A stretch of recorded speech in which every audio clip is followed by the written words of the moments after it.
Hello students, welcome to BM academy. আজকে আমরা D block এলিমেন্টসের oxidation state সম্পর্কে আলোচনা করব।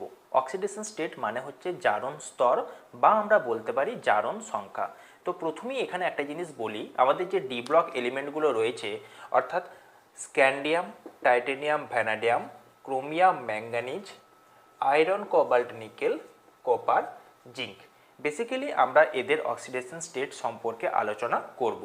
অর্থাৎ আমাদের যে 4 নম্বর পর্যায়ের অন্তর্ভুক্ত মৌলগুলো রয়েছে তাদের নিয়ে আমরা আলোচনা করব। এবং আমরা জানি এরা প্রত্যেকেই ডি ব্লকের অন্তর্গত এবং এটা 3 নম্বর শ্রেণী, এটা 12 নম্বর শ্রেণীর অন্তর্গত। আর মাঝখানে 4, 5, 6, 7 করে করে বাকি শ্রেণীগুলো রয়েছে। তো ব্যাপার হচ্ছে যে এই যে মৌলগুলো ডি ব্লকের, এই মৌলগুলোর যে অক্সিডেশন স্টেট বা জারণ সংখ্যা, সেই জারণ সংখ্যাগুলো হচ্ছে ভ্যারিয়েবল। ঠিক আছে, মানে হচ্ছে পরিবর্তনশীল। অর্থাৎ এদের প্রথমত আমাদের জানতে হবে যে পরিবর্তনশীল যোজ্যতা দেখা যায়। দেখবে আমরা অনেক নিচু ক্লাস থেকে পড়ে আসছি যে আয়রনের দুটো যোজ্যতা হয় এবং কপারের দুটো যোজ্যতা হয়। আয়রনের যোজ্যতা +2 হয় এবং +3 হয়, কপারের ক্ষেত্রে +1 হয়, +2 হয়। এবং আমরা এটাও দেখবে ছোটোবেলা থেকে পড়ে আসছি যে যখন +2 হয় তখন সেটাকে আমরা বলি ফেরাস, এবং যখন যোজ্যতা +3 হয় অর্থাৎ যখন সেটা +3 অক্সিডেশন স্টেটে থাকে তখন সেটাকে আমরা বলি ফেরিক। ঠিক তেমনিভাবে কপারের অক্সিডেশন স্টেট বা যোজ্যতা যদি +1 হয় তখন সেটাকে আমরা বলি কিউপ্রাস, আর +2 হলে সেটাকে আমরা বলি কিউপ্রিক। ঠিক আছে, তো এই কনসেপ্টটা আমাদের ছোট থেকেই আছে।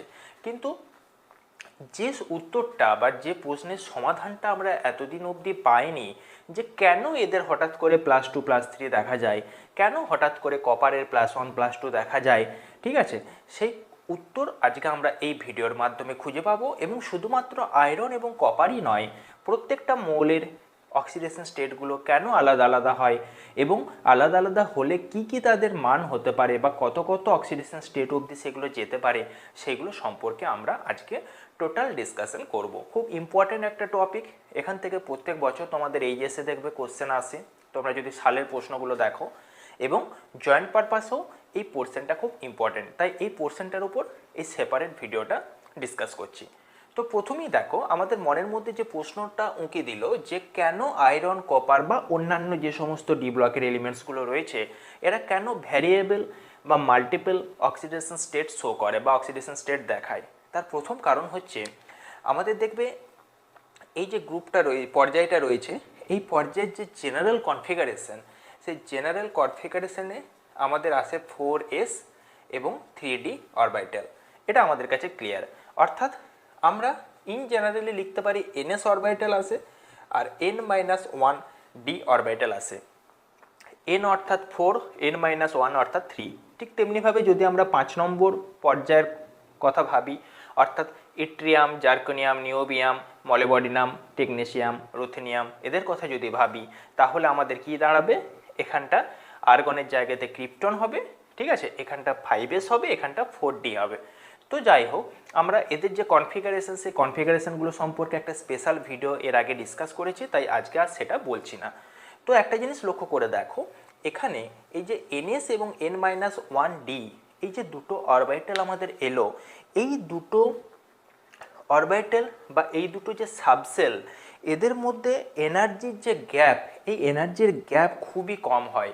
অর্থাৎ এখানে আমরা মেন যে উত্তরটা লিখব যে এখানে ns এবং n-1d উপকক্ষ বা আমরা এটাকে বলতে পারি সাবসেল, ঠিক আছে, এই সাবসেল দুটোর মধ্যে এনার্জির যে গ্যাপ খুব কম হয়। ঠিক আছে, সাবসেল দুটোর মধ্যে এনার্জি গ্যাপ বা শক্তি পার্থক্য খুব কম। ক্লিয়ার এতটা অবধি? বেশ। ফলে কি হয়, এদের শক্তি পার্থক্য খুব কম হওয়ার জন্য যখনই এটা অন্য কোনো মৌলের সাথে যৌগ গঠন করে বা বন্ড তৈরি করে তখন ns থেকে যেমন ইলেকট্রনগুলো বের হয়ে যায় ঠিক তেমনিভাবে n-1d অরবিটালের যে ইলেকট্রনগুলো রয়েছে সেই ইলেকট্রনগুলো বন্ডিংয়ে পার্টিসিপেট করে। তাহলে আমাদের এখানে ns অরবিটালের ইলেকট্রন বা NS সাবসেলের ইলেকট্রন এবং N-1 ডি সাবসেলের ইলেকট্রন উভয়ই কী করে, বন্ধনে অংশগ্রহণ করে। অর্থাৎ যে কোনো রকম বন্ড যখন তারা তৈরি করে তখন সেই বন্ডিংয়ে পার্টিসিপেট করে। ঠিক আছে, ফলে ঘটনাটা কি হয়, আমরা জানি NS-এ ম্যাক্সিমাম কটা ইলেকট্রন থাকতে পারে, দুটো ইলেকট্রন থাকে। আর N-1 ডি যে অরবিটালটা রয়েছে এখানে টোটাল কতগুলো ইলেকট্রন থাকতে পারে, এখানে টোটাল ইলেকট্রন থাকতে পারে 10টা ইলেকট্রন। ঠিক আছে, আচ্ছা, ফলে কি হয়, এদের ইলেকট্রনের পাশাপাশি NS-এর ইলেকট্রনগুলোর পাশাপাশি যখন এই ডি এর ইলেকট্রনগুলোও পার্টিসিপেট করতে শুরু করে তখন দেখা যায় এদের পরিবর্তনশীল যোজ্যতা। অর্থাৎ এমন একটা যৌগ তৈরি করলো যেখানে শুধুমাত্র এসের ইলেকট্রনগুলো গেল, তাহলে তার এখান থেকে যদি দুটো ইলেকট্রন যায় তাহলে তার অক্সিডেশন স্টেট হলো কি +2। আবার হয়তো দেখা গেল যে ডি থেকেও একটা ইলেকট্রন চলে গেল, তাহলে তার অক্সিডেশন স্টেট হলো +3। ডি থেকে আরও একটা গেল, অক্সিডেশন স্টেট হলো +4। ডি থেকে 3টি ইলেকট্রন গেল, তাহলে 3 আর 2 অক্সিডেশন স্টেট হলো 5। এরকম করে অক্সিডেশন স্টেটগুলো চেঞ্জ হতে থাকে এবং আলটিমেটলি আমাদের ভ্যারিয়েবল বা মাল্টিপল অক্সিডেশন স্টেট দেখা যায়। এই হচ্ছে কনসেপ্ট। তাহলে এখান থেকে যদি কোশ্চেন আসে কেন এরা পরিবর্তনশীল যোজ্যতা দেখায়, তাহলে আমরা লিখব যে NS এবং N-1 ডি সাবসেল দুটোর মধ্যে এনার্জি গ্যাপ খুব কম হওয়ার জন্য, যেমন NS-এর ইলেকট্রনগুলো বন্ডিংয়ে পার্টিসিপেট করে ঠিক তেমনিভাবে N-1 ডি সাবসেলের ইলেকট্রনগুলোও কিন্তু বন্ধনে পার্টিসিপেট করে। ফলস্বরূপ কি হয়, এদের বিভিন্ন রকম যোজ্যতা দেখা যায়। তো নেক্সট প্রশ্ন হচ্ছে যে তাহলে এদের যে যোজ্যতাগুলো তাদের মধ্যে সর্বোচ্চ যোজ্যতা কত হতে পারে, এটা খুব ইম্পর্টেন্ট একটা প্রশ্ন। ঠিক আছে, তো এখানে আমাদের খেয়াল রাখতে হবে +2 এটা হচ্ছে প্রত্যেকের জেনারেল বা সাধারণ যোজ্যতা, প্রত্যেকের ক্ষেত্রে জেনারেল বা সাধারণ যোজ্যতা। +7 এটা দেখা যায় সর্বোচ্চ যোজ্যতা। তবে বইয়ে দেখবে +7-এর পরিবর্তে +8ও দেওয়া আছে। কিছু কিছু বিশেষ কমপ্লেক্সের ক্ষেত্রে +8 যোজ্যতাটা দেখা যায়। যেমন আমরা পরের দিকে এক্সাম্পলে দেখব যে RuO4 রুথেনিয়াম অক্সাইড, এখানে Ru এর যোজ্যতা হচ্ছে কত, এর যোজ্যতা হচ্ছে 8। কারণ দেখো এটা -8, 4টা অক্সিজেন আছে, তাহলে এটা +8 হতেই হবে। ঠিক তেমনিভাবে অসমিয়াম এই ধরনের যৌগ গঠন করে, কিন্তু এগুলো বিশেষ ক্ষেত্রে। আর ইন জেনারেল এদের যে যোজ্যতা সেটা হচ্ছে যে সমস্ত ক্ষেত্রে 2 হবে। আর কনফিগারেশন দেখে যদি আমরা যোজ্যতা বের করি, অর্থাৎ বিশেষ কম্পাউন্ড ছাড়া যদি আমরা যোজ্যতা যদি হিসাব করি, তাহলে আমরা দেখব যখন আমরা ছক বানাবো তখন আমরা দেখতে পাবো যে এখানে আমাদের যে যোজ্যতা আসবে সেটা হচ্ছে +7 যোজ্যতা। ঠিক আছে, অর্থাৎ +7 যে সর্বোচ্চ যোজ্যতা এটা আমরা জেনারেলি পাবো আমাদের যে 4 নম্বর যে পর্যায়টা রয়েছে তাদের ক্ষেত্রে আমরা পাবো +7 যোজ্যতা। আর যদি সমগ্র পর্যায় মিলে ধরে, অর্থাৎ আমাদের মনে করো 4 নম্বর পর্যায়, 5 নম্বর পর্যায়েরগুলো তো আমরা এখানে নাম লিখিনি, 6 নম্বরগুলো লিখিনি, সবাইকে মিলে যদি ধরতে হয় তাহলে আমাদের তখন সর্বোচ্চ যোজ্যতা আসবে কত, +8। ঠিক আছে, তাহলে যদি কোশ্চেন আসে যে সমগ্র সন্ধিগত মৌলের মধ্যে সর্বোচ্চ যোজ্যতা কত হতে পারে, তখন আমরা লিখব +8। যেমন বিশেষ বিশেষ ক্ষেত্রে এরা এই যৌগগুলো গঠন করে। আর যদি কোশ্চেন আসে যে আমাদের 4 নম্বর যে পর্যায়টা রয়েছে সেখানে আমাদের সর্বোচ্চ যোজ্যতা কত হতে পারে, তখন আমাদের অ্যান্সার আসবে কত, +7। ঠিক আছে, এটা শুধুমাত্র হচ্ছে 4 নম্বর পর্যায়ের জন্য প্রযোজ্য। ক্লিয়ার এতটা অবধি? বেশ, তাহলে সমস্ত এলিমেন্টগুলোর ক্ষেত্রে বা মৌলগুলোর ক্ষেত্রে দেখা গেল যে এদের জেনারেল বা নর্মাল যে জারণ স্তর সেটা হচ্ছে +2, কিন্তু এখানে আমাদের স্ক্যান্ডিয়াম এবং কপার এই দুটোর ক্ষেত্রে একটু অন্যরকম ব্যাখ্যা রয়েছে, সেটা আমরা একটু বোঝার চেষ্টা করব। তো ঘটনাটা কি হয়, স্ক্যান্ডিয়ামের ক্ষেত্রে আমরা প্রত্যেকে জানি এর 21টা ইলেকট্রন। 21টা ইলেকট্রনকে আমরা এইভাবে প্রকাশ করতে পারি আর্গন 3d1 4s2, 18 আর 1 19 আর 2 হচ্ছে 21। তো ঘটনাটা কি হয়, যখন স্ক্যান্ডিয়াম থেকে 4s-এর দুটো ইলেকট্রন বেরিয়ে চলে যায় তখন এই যে ডি সাবসেলটা রয়েছে এখানে, এই যে ডি অরবিটালগুলো, এখানে ডি অরবিটালে কটা ইলেকট্রন আছে, মাত্র একটা ইলেকট্রন উপস্থিত আছে। ফলে কি হয়, যখন এই 4s বেরিয়ে চলে যায় বা 4s যখন 0 হয়ে যায় তখন এই যে ডি অরবিটালে মাত্র একটা ইলেকট্রন পড়ে রয়েছে এটাও খুব আনস্টেবল হয়ে পড়ে এবং সঙ্গে সঙ্গে 4s-এর সাথে সাথে এও বেরিয়ে চলে যায়। ঠিক আছে, ভালো করে বোঝার চেষ্টা করো। স্ক্যান্ডিয়ামের ক্ষেত্রে শুধুমাত্র এই ঘটনাটা দেখা যায় যে যখন 4s-এর ইলেকট্রনগুলো বেরিয়ে চলে যায় তখন সাথে সাথে 3d1-এর যে ইলেকট্রন একটা পড়ে আছে সেটাও খুব আনস্টেবল হয়ে পড়ে, একা থাকতে না পেরে সেও কি করে 4s-এর সাথে বেরিয়ে চলে যায়।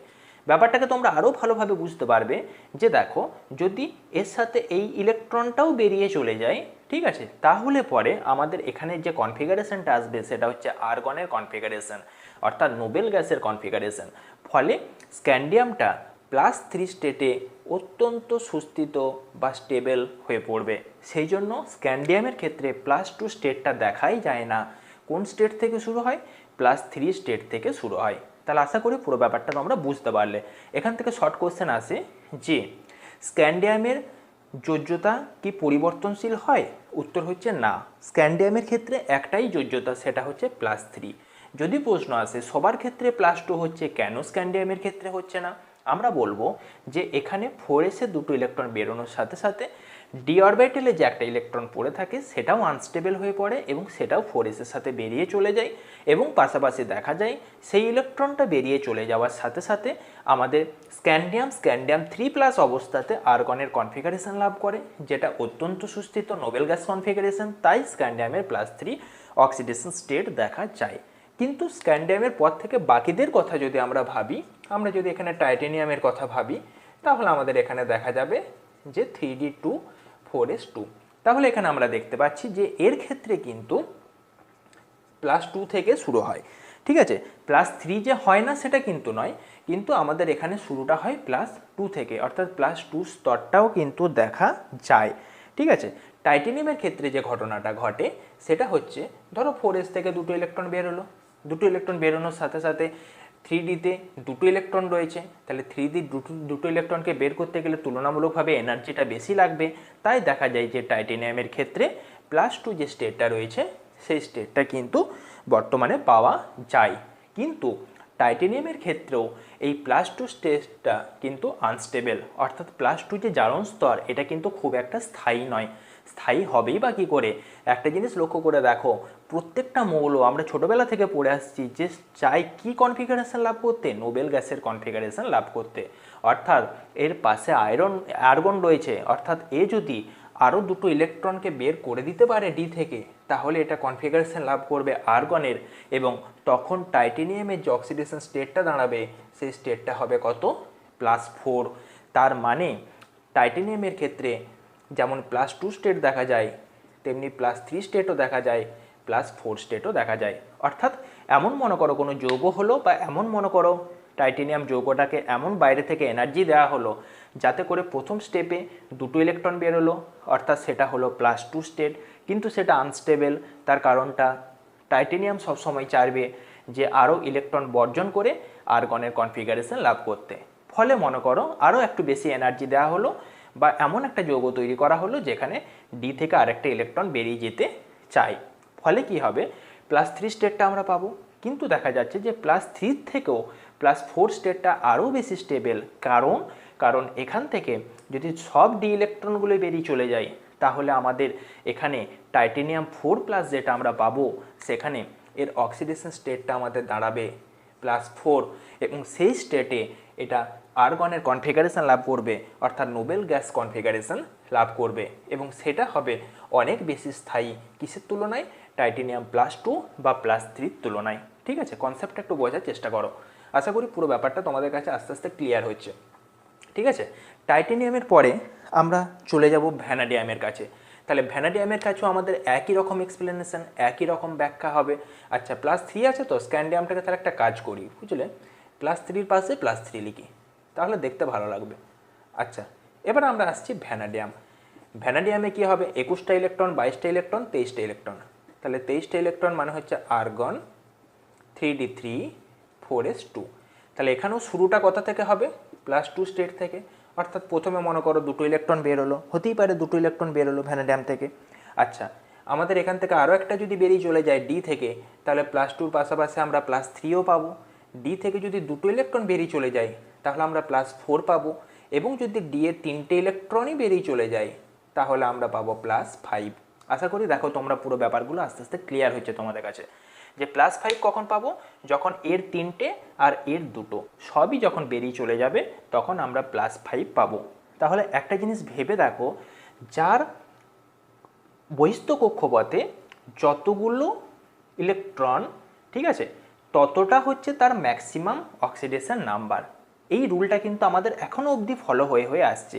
স্ক্যান্ডিয়ামের ক্ষেত্রে বহিস্থ কক্ষপথে 3টে ইলেকট্রন ছিল, 3d1 4s2, সেই জন্য এর ম্যাক্সিমাম অক্সিডেশন স্টেট হচ্ছে +3, কারণ সেখান থেকে 3টে ইলেকট্রন বেরিয়ে গেলে সেটা আর্গনের কনফিগারেশন লাভ করবে। টাইটেনিয়ামের ক্ষেত্রেও আমরা দেখলাম 2 আর 2 4টে ইলেকট্রন, 4টে বেরিয়ে গেলে সেটা আর্গনের কনফিগারেশন লাভ করবে, অর্থাৎ এর ম্যাক্সিমাম অক্সিডেশন স্টেট হলো 4। ভ্যানাডিয়ামের ক্ষেত্রে আমরা দেখতে পাচ্ছি বহিস্থ কক্ষপথে 3 আর 2 5টা ইলেকট্রন, সেই জন্য কি হয় এখানে টোটাল 5টা ইলেকট্রন বেরিয়ে যায়। এখানে বহিস্থ বলতে বোঝাচ্ছে দেখো 3d আর 4s আমরা প্রথম থেকেই ব্যাখ্যা দিয়েছি যে দুটোই হচ্ছে প্রায় একই এনার্জি যুক্ত, তাই এই দুটোকে আমরা সমতুল্য ধরি, কিন্তু আমরা এখানে সমস্ত বিচারগুলো করব। এমন নয় যে শুধুমাত্র 4sকে ধরে করব। তাই 4s-এর সাথে সাথে একই রকম প্যারালালি 3d থেকেও কিন্তু ইলেকট্রন সুযোগ পেলেই বেরোতে থাকে। তো যাই হোক, আমাদের এখানে দেখো 3, 4, 5 ম্যাক্সিমাম অবধি পেয়ে গেলাম। এবার আমরা নেক্সট আসবো ক্রোমিয়ামের কনফিগারেশনে, ঠিক আছে। তাহলে ভ্যানাডিয়াম অবধি বুঝতে আশা করি কোনো প্রবলেম আমাদের হয়নি। এবার আসি ক্রোমিয়াম। ক্রোমিয়ামের ক্ষেত্রে 24টা ইলেকট্রন, কিন্তু ক্রোমিয়ামের ক্ষেত্রে আমরা জানি যে এটা হচ্ছে 3d5 4s1, তাই তো। অর্থাৎ এর কনফিগারেশনটা হচ্ছে 18, 5, 23 আর 1 24টা, কিন্তু 3d5 হয় 4s1 হয়, কারণ এটা যদি 5টা ইলেকট্রন থাকে হাফ ফিল্ডের জন্য আমরা দেখেছি সেটা একটু বেশি স্টেবল হয়, ঠিক। এবার ক্রোমিয়ামের যে সমস্ত অক্সিডেশন স্টেটগুলো আমাদের সামনে এসে দাঁড়াবে সেটা হচ্ছে ক্রোমিয়ামের ক্ষেত্রে কিন্তু +1 থেকে শুরু হয়। খুব ভালো করে লক্ষ্য করো, কারণ এখানে 4s-এ কটা ইলেকট্রন আছে, একটা ইলেকট্রন আছে। এতক্ষণ অবধি আমরা যেগুলো পড়লাম প্রথম 3টে, সেখানে 4s-এ 2টো ইলেকট্রন ছিল, তাই যখন বেরোচ্ছিল 4s-এ 2টো ইলেকট্রনই বেরিয়ে চলে যাচ্ছিল। কিন্তু ক্রোমিয়ামের ক্ষেত্রে 4s-এ একটা ইলেকট্রন রয়েছে, তাই আমরা এর +1 স্টেটটা পাবো, কিন্তু বাস্তবে দেখা যায় এই স্টেটটা কিন্তু আনস্টেবল। ফার্স্ট ব্র্যাকেটের মধ্যে যেগুলোকে রাখছি সেগুলো হচ্ছে আনস্টেবল স্টেট, এটা তোমরা একটু খেয়াল রাখবে। আর যেগুলোকে আমি এরকম বক্স করে দিচ্ছি সেগুলো হচ্ছে স্টেবল স্টেট। তাহলে ক্রোমিয়ামের ক্ষেত্রে +1টা দেখা যায়, বাট এটা আনস্টেবল। তো কি হয় ক্রোমিয়ামের ক্ষেত্রে, তারপরে ন্যাচারালি +2 আসবে। +2 মানে হচ্ছে ডি থেকে একটা ইলেকট্রন বেরোবে, এবং +2 এর পরে কি আসবে, বাকি স্টেপগুলো আস্তে আস্তে ধীরে ধীরে আসবে। +2 পরে +3 আসবে, +4 আসবে, +5 আসবে, এবং আলটিমেটলি +6 আসবে। কেন +6 এলো দেখো ভেবে, এখানে 5টা ইলেকট্রন, এখানে একটা ইলেকট্রন, বেরোলে তো আলটিমেটলি সবাই বেরিয়ে যাবে, তবেই আর্গনের কনফিগারেশন লাভ করবে। অর্থাৎ এর ম্যাক্সিমাম যে অক্সিডেশন স্টেট, সেই ম্যাক্সিমাম অক্সিডেশন স্টেটের যে ভ্যালু, সেই ভ্যালুটা হচ্ছে আমাদের +6। তাহলে আমরা এখানে এটাকে একটু ফাঁকা করে লিখি, দেখতে ভালো লাগবে, ঠিক আছে। +1টা আমি একটু উপর দিকে লিখলাম, এটা +2, এটা +3, +4, +5, +6, ঠিক। তাহলে আমরা দেখো এক একটা করে ইলেকট্রন বাড়ছে, এক একটা করে ম্যাক্সিমাম অক্সিডেশন স্টেট বাড়ছে, এবং সর্বোচ্চ যে অক্সিডেশন স্টেটগুলো হচ্ছে সেইগুলো কিন্তু প্রত্যেকটা ক্ষেত্রে দেখতে পাচ্ছি আমাদের স্টেবল অক্সিডেশন স্টেট হচ্ছে, অর্থাৎ স্থায়ী অক্সিডেশন স্টেট হচ্ছে। অর্থাৎ এই অক্সিডেশন স্টেটগুলোতে এরা প্রত্যেকেই কিন্তু স্থায়ী আয়নে পরিণত হবে। আশা করি পুরো ব্যাপারটা তোমাদের কাছে ক্লিয়ার হচ্ছে। এবার আমরা চলে আসবো ক্রোমিয়ামের পাশাপাশি ম্যাঙ্গানিজের ক্ষেত্রে। তো ম্যাঙ্গানিজের ক্ষেত্রে কোনো প্রবলেম নেই, 25টা ইলেকট্রন, আর্গন লিখে ফেললাম 3d5 4s2, 18, 5, 23 আর 2, 25। তাহলে 4s থেকে 2টো ইলেকট্রন বেরোলো, তাহলে শুরু হলো এর +2 থেকে, ঠিক আছে। +2 থেকে শুরু হওয়ার পর +3, +4, +5, +6, এটা আলটিমেটলি শেষ হবে কোথায়, যে +7-এ, ঠিক আছে। এতটা অবধি ক্লিয়ার। প্রবলেমটা শুরু হচ্ছে তারপর থেকে। তাহলে এখনও অবধি আমরা একটা ট্রেন্ড পেয়ে গেলাম, দেখো লক্ষ্য করে, এই যে ট্রেন্ডটা সেটা হচ্ছে +3, +4, +5, +6, +7, এগুলো হচ্ছে সব ম্যাক্সিমাম অক্সিডেশন স্টেট।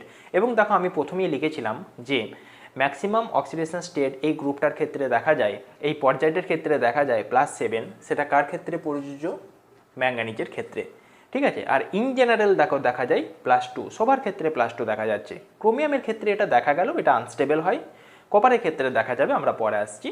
তো তো ম্যাঙ্গানিজ অবধি আমাদের কাছে কিন্তু পুরো কনসেপ্টটা ক্লিয়ার হলো এবং এদের মধ্যে আমরা দেখলাম এই যে স্ক্যান্ডিয়াম রয়েছে এর কিন্তু ভ্যারিয়েবল অক্সিডেশন স্টেট দেখা যায় না, এর শুধুমাত্র একটাই অক্সিডেশন স্টেট +3। চলে আসছি আমরা আয়রনে। আয়রনের ক্ষেত্রে আমরা যেটা দেখব যে এখানে কিন্তু টোটাল ইলেকট্রন সংখ্যা হচ্ছে 26, অর্থাৎ এর কনফিগারেশনটা হচ্ছে 3d6 4s2।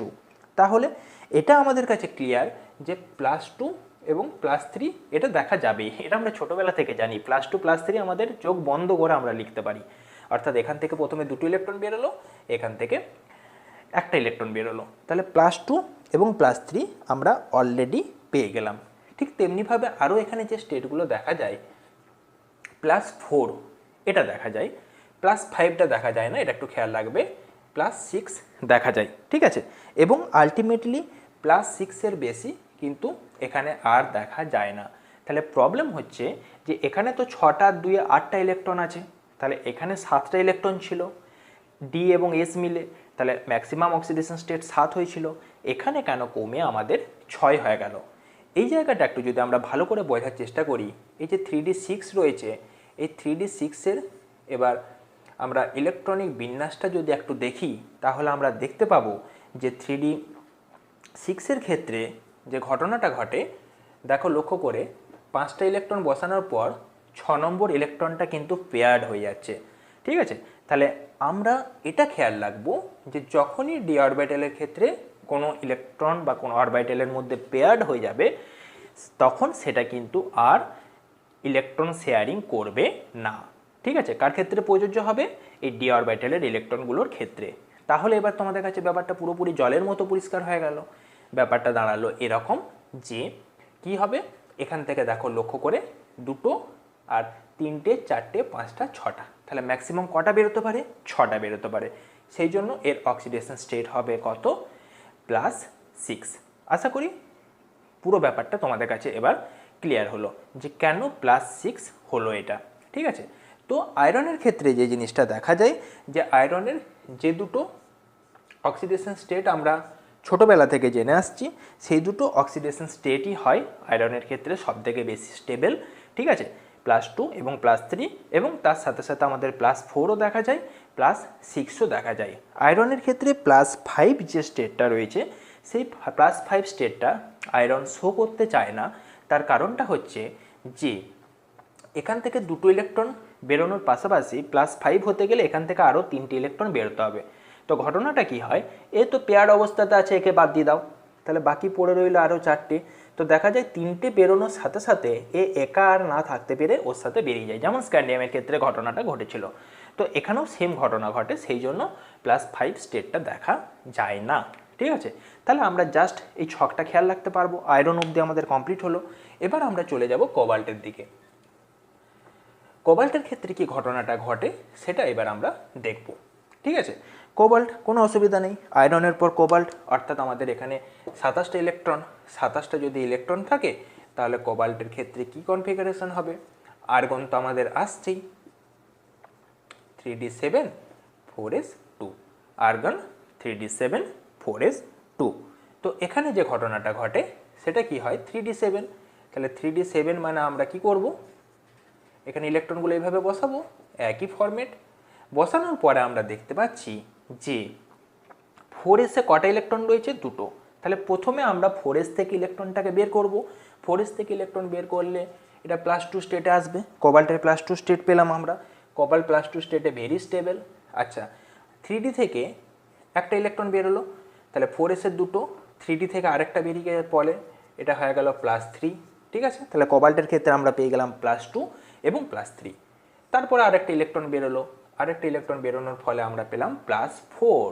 কোবাল্টের ক্ষেত্রে তোমরা যে জিনিসটা খেয়াল রাখবে সেটা হচ্ছে যে এখানে +2 +3 এবং +4 এই 3টে অক্সিডেশন স্টেট দেখা যায়, ঠিক আছে। বেশ, এবার আমরা চলে আসছি কোবাল্টের পরে হচ্ছে নিকেল। নিকেলের ক্ষেত্রে কি হবে? নিকেলের ক্ষেত্রে হচ্ছে 28টা ইলেকট্রন। 28টা যদি ইলেকট্রন হয় তাহলে আমরা লিখতে পারি নিকেলের ক্ষেত্রে 3d8 4s2। 3d8 মানে হচ্ছে আমাদের এখানে ইলেকট্রনগুলো এইভাবে ফুলফিল হবে, 5টা 6টা 7টা 8টা, ঠিক। এবারে নিকেলের ক্ষেত্রে যে ঘটনাটা ঘটে, এখান থেকে দুটো ইলেকট্রন বেরোলো, অর্থাৎ নিকেল তৈরি হলো +2, অর্থাৎ এটা হচ্ছে ভেরি স্টেবল। এখান থেকে আরেকটা ইলেকট্রন বেরিয়ে যাওয়ার ফলে এটা হবে +3, এবং এখান থেকে আরেকটা ইলেকট্রন বেরিয়ে যাওয়ার ফলে এটা তৈরি হবে +4। তাহলে নিকেলের ক্ষেত্রে আমরা দেখতে পাচ্ছি +2, +3 এবং +4 এই তিনটে অক্সিডেশন স্টেট আমাদের শো করছে। এবারে আমরা আসছি কপারের ক্ষেত্রে। কপারের ক্ষেত্রে আমাদের 29টা ইলেকট্রন, এবং আমরা এর কনফিগারেশনটা খুব ভালোভাবে জানি যে 3d10 4s1 হয়ে যায়। তাহলে ক্রোমিয়ামের মতনই এখানেও পুনরাবৃত্তি ঘটবে। 4s থেকে একটা ইলেকট্রন বেরোনোর ফলে এটা +1 অক্সিডেশন স্টেট দিতে পারবে। আরেকটা যেটা কপারের অক্সিডেশন স্টেট দেখা যায় সেটা হচ্ছে যে +2 স্টেট। এই স্টেটটাও কপারের ক্ষেত্রে দেখা যায়, ঠিক আছে।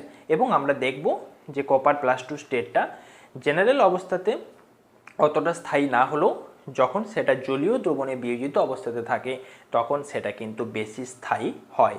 শুধুমাত্র কপারের ক্ষেত্রেই +2 স্টেটটা কিন্তু এইভাবে দেখা যায়, ঠিক আছে। এখানে এগুলো ফুলফিল রয়েছে, তা সত্ত্বেও কপারের +2 স্টেট দেখা যায়, এবং দেখা যায় কপারের +2 স্টেটটা হচ্ছে সব থেকে বেশি স্টেবল।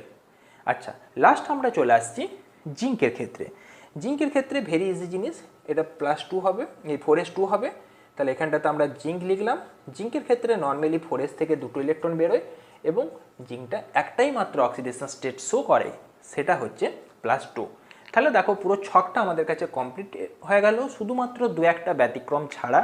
ব্যতিক্রম মানে তাদেরও ব্যাখ্যা রয়েছে, কিন্তু জাস্ট আমরা সেগুলোকে একটু খেয়াল রেখে দেবো। সেটা হচ্ছে স্ক্যান্ডিয়াম একটাই মাত্র যোজ্যতা +3, জিঙ্ক একটাই মাত্র যোজ্যতা +2।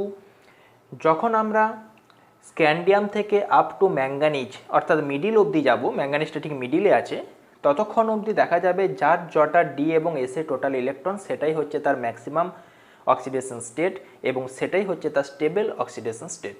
ঠিক যখন আমরা ম্যাঙ্গানিজের পর থেকে আবার ওপর দিকে যেতে শুরু করব, মানে তার পরেরগুলোতে, তখন দেখা যাবে অক্সিডেশন স্টেটের ভ্যালুটা আবার আস্তে আস্তে কমতে শুরু করবে। +7 থেকে +6-এ যাবে, +6-এর পরে দুটো +4 তৈরি করবে, দুটো +4-এর পরে দুটো +2 তৈরি করবে। ঠিক, অর্থাৎ এরকম স্টেপ বাই স্টেপ এটা আবার অক্সিডেশন স্টেটগুলো কমতে যাবে। ম্যাঙ্গানিজের পরে বাকি যে 5টা রয়েছে তাদের মধ্যে সবার ক্ষেত্রেই আমাদের যে স্টেবল অক্সিডেশন স্টেট দাঁড়াবে সবার ক্ষেত্রে কমন, সেটা হচ্ছে +2 স্টেটটা। ঠিক আছে, এখানে আমি 3-এর পাশে 2টা লিখেছি, তোমরা একটু 2-এর পাশে 2 লিখবে, বইয়ে দেখবে দেওয়াও আছে। তাহলে +2 স্টেটগুলো সবার ক্ষেত্রে স্টেবল হবে, আয়রন থেকে শুরু করে জিঙ্ক পর্যন্ত। আর আয়রনের আগে পর্যন্ত খেয়াল রাখবে যার যেটা ম্যাক্সিমাম অক্সিডেশন স্টেট সেটা হচ্ছে তার স্টেবল স্টেট। তাহলে এইভাবে খেয়াল রাখতে পারলে আয়রনের ক্ষেত্রে +5 স্টেটটা দেখা যায় না, ঠিক। কপারের ক্ষেত্রে +1 স্টেট দেখা যায়। ক্রোমিয়ামের ক্ষেত্রে +1 দেখা গেলেও কোনো বইয়ে এটাকে উল্লেখ করে না, কারণ এটা ভেরি আনস্টেবল। তাই যদি পরীক্ষাতে কোশ্চেন আসে যে কোন মৌলের ক্ষেত্রে +1 স্টেট দেখা যায় কপারের ক্ষেত্রে, ঠিক আছে, বেশ, এটা তোমরা বলতে পারবে। কাদের ক্ষেত্রে ভ্যারিয়েবল দেখা যায় না? স্ক্যান্ডিয়াম এবং জিঙ্ক। ম্যাক্সিমাম অক্সিডেশন স্টেট কার দেখা যায়? এই গ্রুপটার মধ্যে অবশ্যই 3Dর মধ্যে, সেটার উত্তর লিখবে ম্যাঙ্গানিজ। ঠিক আছে, আশা করি তোমরা পুরো ব্যাপারটা এতটা অবধি বুঝতে পারলে। এবার আমরা এই অক্সিডেশন স্টেট সম্পর্ক কতগুলো পয়েন্ট আলোচনা করব। আচ্ছা, এবার আমরা যে পয়েন্টগুলো সম্পর্কে আলোচনা করব, 1 নাম্বার পয়েন্ট, সেটা হচ্ছে এই যে আমরা মৌলগুলো লিখেছি ডি ব্লকের, তো এরা যখন কম অক্সিডেশন স্টেটে থাকবে, মানে +2 +3 এরকম, তখন সেইগুলো আয়নীয় যৌগ তৈরি করবে। ঠিক আছে, এই পয়েন্টগুলো এবার আমরা খেয়াল রাখবো। তাহলে তখন সেগুলো আয়নীয় যৌগ তৈরি করবে কখন? যখন তাদের অক্সিডেশন স্টেট কম হবে। আর যখনই সেগুলো বেশি অক্সিডেশন স্টেটে থাকবে, মনে করো +7 +6 এরকম, তখন সেগুলো যে ধরনের যৌগ তৈরি করে সেগুলো হচ্ছে সমযোজী যৌগ। ঠিক আছে, বোঝা গেল ব্যাপারটা। 2 নম্বর পয়েন্ট আমরা যেটা দেখব, যে এই যে মৌলগুলো রয়েছে ম্যাঙ্গানিজ, ঠিক আছে, আয়রন, এদের কথা যদি আমরা দেখি তাহলে আমরা লক্ষ্য করে দেখব যে এইগুলো হায়ার অক্সিডেশন স্টেট তখন ফলো করে যখন এদের সাথে খুব বা তীব্র ইলেকট্রোনেগেটিভ মৌল যুক্ত হয়। ঠিক আছে, তীব্র ইলেকট্রোনেগেটিভ মৌল বলতে আমরা উদাহরণ হিসেবে দেখব ফ্লোরিন এবং অক্সিজেন। যখন এগুলো যখন যুক্ত হবে তখন আমরা এদের হায়ার অক্সিডেশন স্টেটটা দেখতে পাবো। তা না হলে নর্মালি আমরা এদের +2 +3 +4 এই অক্সিডেশন স্টেটগুলো জেনারেলি এরা শো করে।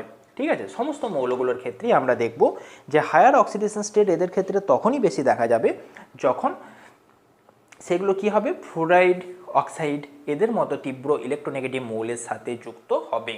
যেমন একটা খুব ইম্পর্টেন্ট প্রশ্ন, ভেরি ইম্পর্টেন্ট প্রশ্ন তোমাদের পরীক্ষা পারপাসে, সেটা হচ্ছে যে ম্যাঙ্গানিজ ফ্লুরিনের সাথে, ফ্লুরাইডটা তীব্র ঋণাত্মক মৌল হওয়া সত্ত্বেও ম্যাঙ্গানিজ ফ্লুরিনের সাথে তৈরি করে MnF4, কিন্তু অক্সিজেনের সাথে যখন যুক্ত হয় তখন তৈরি করে Mn2O7 কেন?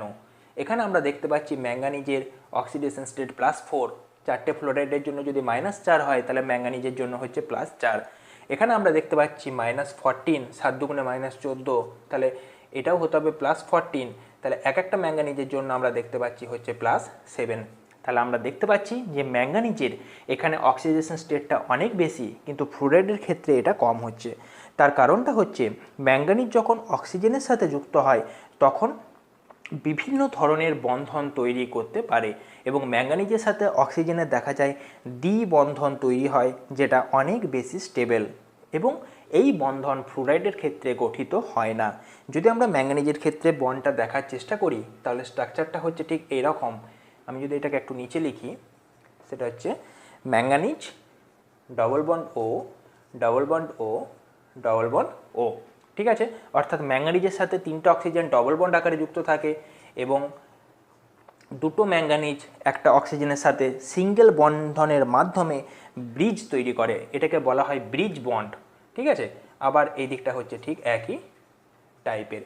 তাহলে এখানে আমরা দেখতে পাচ্ছি 2টো ম্যাঙ্গানিজ একে অপরের সাথে ব্রিজ তৈরি করেছে অক্সিজেনের মাধ্যমে, এবং এখানে বিভিন্ন ধরনের বন্ধন দেখা যাচ্ছে ম্যাঙ্গানিজের সাথে অক্সিজেনের, কোথাও ডবল বন্ড, কোথাও সিঙ্গেল বন্ড, এবং দেখা যায় এই যে ডবল বন্ডগুলো তৈরি করছে এগুলো হচ্ছে ভেরি স্টেবল।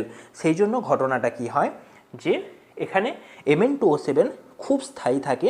ঠিক আছে, এবং এদের স্ট্রাকচারটা হয় টেট্রাহেড্রাল টাইপের, এটা একটা টেট্রাহেড্রাল, এটা একটা টেট্রাহেড্রাল টাইপের স্ট্রাকচার হয়, এবং এই বিশেষ বন্ধনটা, ব্রিজ বন্ধনটা থাকার জন্য Mn2O7 ভেরি স্টেবল। কিন্তু MnF4 এর ক্ষেত্রে একটাই ম্যাঙ্গানিজ রয়েছে সেন্ট্রাল মেটাল অ্যাটম হিসাবে। ঠিক আছে, এবং তার চারিদিকে 4টে ফ্লুরাইড রয়েছে, ফলে দেখা যায় এখানে এই ধরনের কোনো বন্ড দেখা যায় না, এবং আলটিমেটলি ম্যাঙ্গানিজ +4 অক্সিডেশনের বেশি অক্সিডেশন স্টেট শো করতে পারে না। তাহলে একটা খুব ইম্পর্টেন্ট পোর্শন আমরা ডিসকাস করলাম। নেক্সট আরেকটা পোর্শন যেটা এবার থার্ড পয়েন্ট হিসাবে লিখব, সেটা হচ্ছে যে যখন আমরা এই ডি ব্লকে আস্তে আস্তে নিচের দিকে শ্রেণীগুলোর দিকে যাব, অর্থাৎ আমরা যদি একটা এক্সাম্পল দিই সিম্পলভাবে, মনে করো ক্রোমিয়ামটার ক্ষেত্রেই যদি আমরা ভাবি, তাহলে ক্রোমিয়ামের নিচে আমরা খুব ভালোভাবে জানি আছে মলিবডিনাম, মলিবডিনামের নিচে আছে আমাদের টাংস্টেন, এবং ক্রোমিয়ামের ক্ষেত্রে আমরা দেখেছি ম্যাক্সিমাম অক্সিডেশন স্টেট হলো +6, তাহলে এটারও ম্যাক্সিমাম অক্সিডেশন স্টেট হবে +6, এটারও ম্যাক্সিমাম অক্সিডেশন স্টেট হবে +6। তো এখানে প্রশ্নটা হচ্ছে এই যে আমরা শেষে টাংস্টেনটা লিখেছি, এই টাংস্টেনটা +6 স্টেটে বেশি স্থায়ী কার তুলনায়? মলিবডিনামের তুলনায়, অর্থাৎ মলিবডিনামটা যদি +6 স্টেটে থাকে তার থেকে বেশি স্থায়ী। ঠিক আছে, আবার এই মলিবডিনাম আবার ক্রোমিয়াম যদি +6 স্টেটে থাকে তার থেকে বেশি স্থায়ী। অর্থাৎ আমরা যত নিচে দিকে শ্রেণী বরাবর যত নিচে দিকে নামছি তত দেখতে পাচ্ছি যে হায়ার অক্সিডেশন স্টেটে তারা বেশি স্থায়ী হচ্ছে। ঠিক আছে, কিন্তু এর আমরা অপোজিট জিনিস দেখেছিলাম আমরা অন্যান্য নর্মাল গ্রুপগুলোর ক্ষেত্রে, কারণ আমরা সেখানে দেখেছিলাম যে যদি আমরা carbon, silicon, germanium, tin, lead এদের ক্ষেত্রে যদি আমরা ভাবি, তখন আমরা দেখেছিলাম টিন এবং লেড যারা গ্রুপের নিচের দিকে রয়েছে তাদের ক্ষেত্রে +2 স্টেটটা +4 স্টেটের থেকে বেশি স্থায়ী হয়, এবং ওপরের দিকে যে মৌলগুলো রয়েছে তাদের ক্ষেত্রে +4 স্টেটটা +2 স্টেটের থেকে বেশি স্থায়ী হয়। ঠিক আছে, এগুলো দেখবে আমরা ক্লাস 11-এ পড়েছিলাম, এবং ব্যাখ্যা হিসেবে দেখিয়েছিলাম ইনার্ট পেয়ার এফেক্ট, খুব ইম্পর্ট্যান্ট একটা টার্ম ছিল আমাদের। ঠিক আছে, এখানে ওটা ডিসকাস আর করছি না, সেটা হচ্ছে ইনার্ট পেয়ার এফেক্ট বা নিষ্ক্রিয় জোড়ের প্রভাব। অর্থাৎ নিচের দিকের মৌলগুলোর ক্ষেত্রে কী ছিল না, ইলেকট্রনগুলো বের হতে চাইতো না, নিষ্ক্রিয় অবস্থাতেই থেকে যেত, ফলস্বরূপ কী হতো, লোয়ার অক্সিডেশন স্টেট শো করতো। ঠিক আছে, হায়ার অক্সিডেশন স্টেটে যেত না, কিন্তু ওপরের দিকেরগুলোতে সমস্ত ইলেকট্রনগুলো পার্টিসিপেট করতে পারতো, ফলস্বরূপ +4 অক্সিডেশন স্টেট অবধি সেটা শো করতে পারতো। তো এখানে ঘটনাটা কি হয়, এখানে ইনার্ট পেয়ার এফেক্টের কোনো প্রভাব নেই। আমাদের এখানে নর্মালি টাংস্টেনটার ক্ষেত্রে যখন আমরা যাব, টাংস্টেনের সাইজটা বেশি কার তুলনায়, মলিবডিনামের তুলনায়, আর মলিবডিনাম আবার ক্রোমিয়ামের তুলনায় বেশি, তাই এটা জেনারেলি কি করবে, হায়ার অক্সিডেশন স্টেটে, ঠিক আছে, এটা বেশি স্টেবল হবে বা বেশি স্টেবিলিটি এটার আসবে। তাহলে আমরা এখান থেকে শর্ট কোশ্চেন এখান থেকে আসে যে যত নিচের দিকে আমরা যাব তত এর স্টেবিলিটি বাড়ে নাকি কমে। তো অ্যান্সারটা হবে যে যত নিচে থেকে উপর থেকে নিচের দিকে আসবো তত হায়ার অক্সিডেশন স্টেটে তাদের স্টেবিলিটি বাড়তে থাকবে।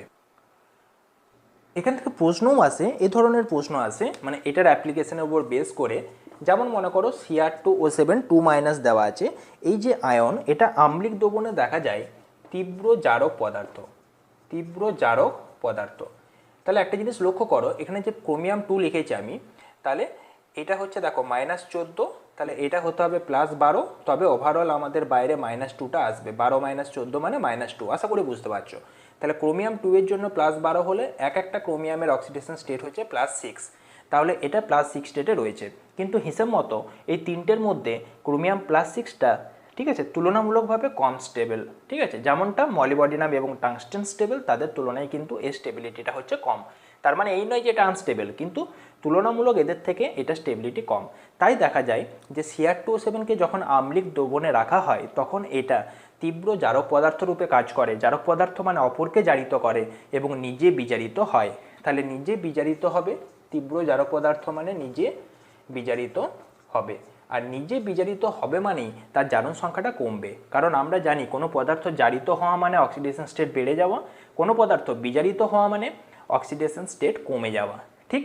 তাহলে এটা কি করবে, ইলেকট্রন গ্রহণ করবে এবং অক্সিডেশন স্টেট কমে যাবে এবং নিজে বিজারিত হবে। তাই এটার ক্ষেত্রে দেখা যায় যে এটা হায়ার অক্সিডেশন স্টেট থেকে লোয়ার অক্সিডেশন স্টেটে চলে আসতে চায়।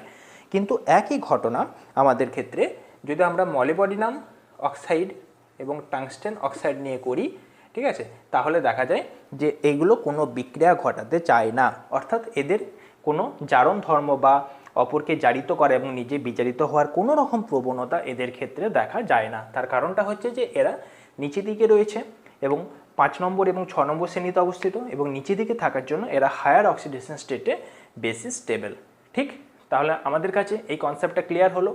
পাশাপাশি ক্লিয়ার হলো আমাদের ক্ষেত্রে যে Mn2O7 কেন তৈরি হয় এবং MnF4 কেন তৈরি হয়, অর্থাৎ আয়রনের সাথে ম্যাঙ্গানিজ যখন ফ্লুরিনের সাথে যৌগ গঠন করে তখন কেন +7 দেখা যায় না, কিন্তু অক্সিজেনের সাথে যৌগ গঠন করলে কেন +7 দেখা যায়। লাস্ট টপিক যেটা আমরা আলোচনা করব এবার, সেটা হচ্ছে দেখো আমাদের কাছে প্রশ্ন ছিল যে কপার প্লাস এর থেকে কপার 2+ এটা কেন বেশি স্থায়ী হয়। তো এর ব্যাখ্যাটা সিম্পল, আমরা ইলেকট্রোকেমিস্ট্রি যে চ্যাপ্টারটা পড়েছি সেখান থেকে দিতে পারবো যে কপার প্লাস বিজারিত হয়ে যখন কপারে আসতে যায় তখন তার যে বিজারণ বিভবের মান সেটা হচ্ছে 0.52 ভোল্ট, ঠিক আছে। আর কপার 2+ যখন ইলেকট্রন গ্রহণ করে কপারে আসতে যায় তখন তার বিজারণ বিভবের মান হচ্ছে 0.34 ভোল্ট। তাহলে একটা জিনিস এখান থেকে দেখো যে বিজারণ বিভবের মান হচ্ছে নিচেরটাতে কম আর ওপরেরটাতে বেশি, আর বিজারণ বিভবের মান যত বেশি হবে তত সেটা বিজারিত হতে চাইবে। এটা আমরা ইলেকট্রোকেমিক্যাল সিরিজ থেকে খুব ভালোভাবে জেনেছি। তাহলে প্রথমটার ক্ষেত্রে বিজারণ বিভবের মান হচ্ছে বেশি, তাই কপার প্লাস সহজেই ইলেকট্রন গ্রহণ করে কপারে আসতে চাইবে এবং বিজারিত হবে। এবং দেখো এখানে অক্সিডেশন স্টেট +1, এখানে অক্সিডেশন স্টেট 0, অর্থাৎ এটা +1 থেকে 0 স্টেটে আসতে চাইবে। তুলনামূলকভাবে কপার 2+ ইলেকট্রন গ্রহণ করে কপারে আসার প্রবণতাটা তুলনামূলকভাবে কম। তার কারণটা হচ্ছে যে এর ক্ষেত্রে যে তড়িৎ বিজারণ বিভবের মান, সেই বিজারণ বিভবের মানটা কম, তাই এর বিজারিত হওয়ার যে প্রবণতা, সেই বিজারিত হওয়ার প্রবণতাটাও কিন্তু কম। পাশাপাশি দেখা যায় যে যদি আমরা জলীয় দ্রবণের কথা ভাবি, অর্থাৎ যদি CO2 অ্যাকোয়া স্টেটে নিই, সেটারও দেখা যায় স্টেবিলিটি বা স্থিতিশীলতা কপার প্লাসটাকে যদি আমরা অ্যাকোয়া স্টেটে রাখি তার থেকে অনেক বেশি। তার কারণটা হচ্ছে যখন এই CO2+ অ্যাকোয়া স্টেটে থাকে তখন তার যে হাইড্রেশন এনথালপির মান বা হাইড্রেশন এনার্জির মান, ঠিক আছে, সেই মানটা কি হয়, অনেক বেশি হয়। অর্থাৎ হাইড্রেশন এনার্জি বলতে এবার আমরা কি বুঝবো, তার কারণটা হচ্ছে যে এখানে যখন এই কপার 2 প্লাস জলে দ্রবীভূত হয়, এই আয়নটা যখন জলে দ্রবীভূত হয় তখন এটা প্রচুর পরিমাণ শক্তি রিলিজ করে বা প্রচুর পরিমাণ শক্তি মুক্ত করে, ঠিক আছে। আর আমরা এটা খেয়াল রাখবো, যার হাইড্রেশন এনার্জি যত বেশি সেই আয়ন জলীয় দ্রবণে তত বেশি শক্তি রিলিজ করবে, তাহলে তত বেশি শক্তি কি করবে, রিলিজ করবে, মানে মুক্ত করবে, এবং তার স্টেবিলিটি বা স্থায়িত্ব তত বেশি হবে, ঠিক আছে। স্টেবিলিটি বা স্থায়িত্ব তত বেশি হবে। তাহলে সিম্পলভাবে আমরা লিখব যে কপার 2 প্লাস এবং কপার প্লাসের মধ্যে কপার 2 প্লাসের হাইড্রেশন এনার্জি বা হাইড্রেশন এনথালপি বলা যেতে পারে, ঠিক আছে। এই হাইড্রেশন এনথালপির মান আমাদের দেখা যায় কপার 2 প্লাসের ক্ষেত্রে অনেক বেশি। ফলে কি হয়, এটা যখন জলীয় দ্রবণে এই আয়নটা প্রচুর পরিমাণে শক্তি রিলিজ করে, ফলে এটা খুব বেশি স্টেবল হয়। এবং দেখা যায় যে কপার থেকে কপার 2 প্লাস করতে যে আয়নাইজেশন এনার্জিটা লাগে, অর্থাৎ ইলেকট্রনগুলোকে বের করার জন্য যে পরিমাণ শক্তিটা লাগে, সেই আয়নাইজেশন এনার্জির মানের থেকেও হাইড্রেশন এনার্জির মানটা অনেক বেশি হয়, ঠিক। সেই জন্য কপার 2 প্লাস অ্যাকোয়াস স্টেটেও কপার প্লাসের থেকে বেশি স্থায়ী। সেই জন্য ঘটনাটা কি ঘটে, কপার প্লাস অ্যাকচুয়ালি অ্যাকোয়াস স্টেটে আর কপার প্লাস হিসাবে থাকে না, ঠিক আছে। যদি আমরা অ্যাকোয়াস স্টেটে কপার প্লাস নিয়েও, ধরো কপার প্লাস নেওয়া হয়েছে, তখন এটা এক ধরনের বিক্রিয়া ঘটায়, যে বিক্রিয়াটাকে বলা হয় ডিসপ্রপোর্শনেশন রিঅ্যাকশন, ঠিক। এবং সেই ডিসপ্রপোর্শনেশন রিঅ্যাকশনের মাধ্যমে এটা কি হয়, এই দুটো তৈরি করে, আয়ন তৈরি করে। একটা হচ্ছে copper 2 plus in aqueous state, আর একটা হচ্ছে কপার ইন সলিড স্টেট। লক্ষ্য করে দেখো, এর জারণ স্তর হচ্ছে +1, এখানে জারণ স্তর হচ্ছে +2, এর জারণ স্তর হচ্ছে 0। অর্থাৎ ডিসপ্রপোর্শনেশন রিঅ্যাকশন মানে হচ্ছে যখন কোনো একটা আয়ন নিজে নিজেই একবার জারিত হবে আর একবার বিজারিত হবে, তখন সেই প্রক্রিয়াটাকে বলা হয় ডিসপ্রপোর্শনেশন রিঅ্যাকশন। তো এখানে কপারের ক্ষেত্রে কি হয়, দেখো কপার প্লাস একবার জারিত হয়ে কপার 2 প্লাস তৈরি করে আর একবার বিজারিত হয়ে কপার তৈরি করে। অর্থাৎ এই স্টেটে না থেকে এই দুটো স্টেট বেশি স্টেবল হওয়ার জন্য সবসময় এই দুটো স্টেটে থাকতে চাই। তো এই ঘটনাটাকে বলা হয়ে থাকে ডিসপ্রপোর্শনেশন রিঅ্যাকশন। ডিসপ্রপোর্শনেশন রিঅ্যাকশন কপার প্লাসের ক্ষেত্রে দেখা গেল, তার কারণটা হচ্ছে যে এক্ষেত্রে এর থেকে এটা হচ্ছে বেশি স্টেবল, তার কারণ এর হাইড্রেশন এনথালপির মান বেশি, অর্থাৎ বেশি পরিমাণ শক্তি সে রিলিজ করবে জলীয় দ্রবণে, ফলস্বরূপ কপার প্লাসের থেকে তার স্টেবিলিটিও বেশি হবে। আর নর্মাল অবস্থাতে আমরা ই নট যে ভ্যালু, সেই ই নটের ভ্যালু থেকেও আমরা পুরো ব্যাখ্যাটা দিতে পারবো, ঠিক আছে। তাহলে আশা করি পুরো ব্যাপারটা তোমাদের কাছে ক্লিয়ার হলো, পুরো কনসেপ্টটা ক্লিয়ার হলো অক্সিডেশন স্টেট সম্পর্কে। পরের ভিডিওতে আমরা বাকি যে প্রপার্টিগুলো রয়েছে সেই প্রপার্টিগুলো সম্পর্কে ডিসকাস করব, কিন্তু এই প্রপার্টিটা এবং আগের দিনে যে প্রপার্টিটা আলোচনা করেছি অ্যাটমিক রেডিয়াস, এগুলো হচ্ছে most important properties of the D block elements, ঠিক আছে। তাহলে এগুলো খুব ভালোভাবে পড়বে, পরের ভিডিওতে আমরা বাকি পোর্শনটা আলোচনা করব। ওকে, থ্যাংক ইউ।